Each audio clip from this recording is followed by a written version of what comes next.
We have some Texas OU schedule takeaways. Is that right, Wolchuk? Yeah, so we had the new schedule come out tomorrow. At least we got the opponents listed. Times and dates still, to be determined when it comes to that. But Texas and OU, both of their schedules are out. And in 24, you've got Texas is going to host the Georgia Bulldogs, the Florida Gators, the Kentucky Wildcats, and then Mississippi State.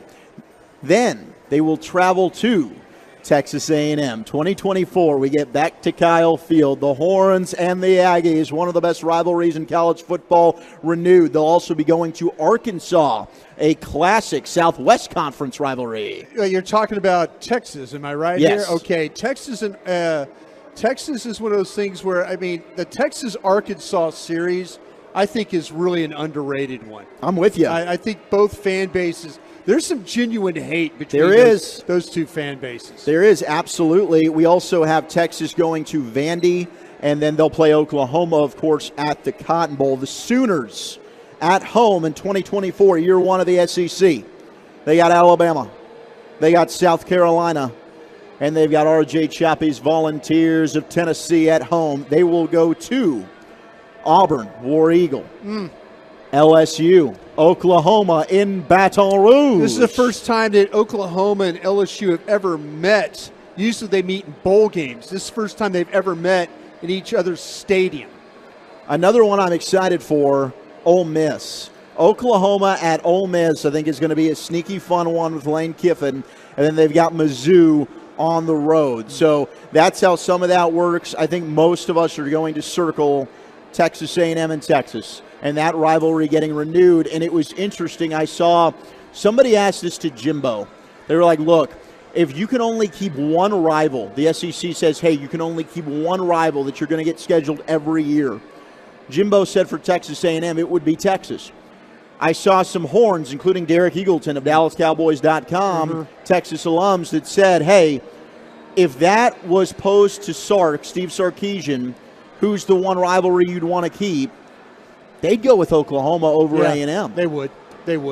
And if I was Jimbo Fisher, honestly, the LSU-Texas A&M game is better, I think. It's you talk about Texas and Texas A&M, great history, but what we've seen, there is a great, even when LSU was in the Southeastern Conference and Texas A&M was in the Southwest Conference, that rivalry right there, they would open the season against each other. LSU has a lot of wins against Texas A&M, but that has developed into the two fan bases again. Really don't like each other very much. Great crowd on hand as we're broadcasting live from the Globe, getting you set for Rangers and Angels coming up here at just after 7 o'clock pregame in an hour. We'll talk with Jared at 6:20. Now, the toughest schedule, these are takeaways from Kevin Sherrington on the schedule release.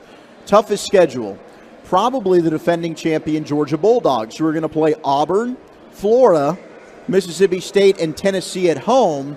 And then they've got Alabama, Kentucky, Ole Miss, and Texas on the road. They got to go to Bama. They got to go to Texas in 2024. Okay, so no longer is the cocktail party. Is that because the stadium's being renovated in Jacksonville? So we're finally going to get home and home with Georgia and Florida? Because that's something they always get. It might be one of those things Georgia always plays Tennessee. Yes. I believe that's another one. And I know they're looking for other sites in Jacksonville that they could maybe they do it at Daytona. I don't know. Yeah. But it might also just be the case of that could still be a neutral site game, but one team is always the home, one team is always the road. Right. Like 2024, OU's the home team against Texas, but they're playing at the Cotton Bowl. Right. That also might be, hey, that year, Georgia's just the home team. So we'll find out. We'll wait and see where they end up playing. But I think it would be kind of fun for that rivalry. Even if it's just for a couple of years, you just have one home and home. Well, they did it with the Alabama, the Iron Bowl. They did it with Alabama and Auburn, which used to be played at Legion Field there in Birmingham. And they finally said, no, let's go home and home. And they've had some legendary games going home and home. Number 2, easiest schedule. If it's not the Horns, they're saying it's LSU.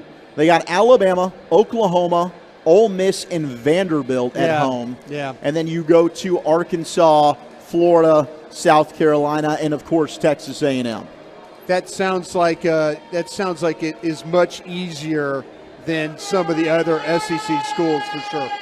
Best game, Georgia at Alabama. In Tuscaloosa, Alabama, only the third regular season meeting between the two powerhouses in 15 years. So they meet a lot in the SEC championship game. We're getting them in the regular season. Most interesting game, Heupel returning to Norman with Tennessee, or the Bulldogs rumbling on 6th Street. So I do think Tennessee at Oklahoma, that's a fun matchup. Biggest line cut, Texas gets a home game against Georgia in its first year as an SEC member, something A&M is still waiting on after more than a decade. Aggie fans not happy about that. Yeah. But the final takeaway, a missed opportunity. There's no Oklahoma or Arkansas game. The next-door neighbors have played just 3 times in the last half-century. Before that, you have to dig a century to find results. Back to a time when the Sooners were fellow members of the Southwest Conference. Frankly, Sherrington writes, he had no idea it had been that long. These two should have been playing all along, especially with the visitors, could be home before dark. So that'd be fun. Oklahoma at Arkansas, which I'm sure will be a matter of time. Not 2024, maybe 2025. Yeah, I really like what the SEC's doing with their schedules, though. I like the fact that all these matchups. I'll tell you what, I like the addition of Texas, and I like the addition of Oklahoma. I think overall it's just not football in the SEC. It's about the baseball. It's about the basketball. It's about the women's sports. Both those programs bring all that to the table in the SEC. Some terrific programs indeed. Thank you, Wolchuk, for those takeaways on the college schedules that are out.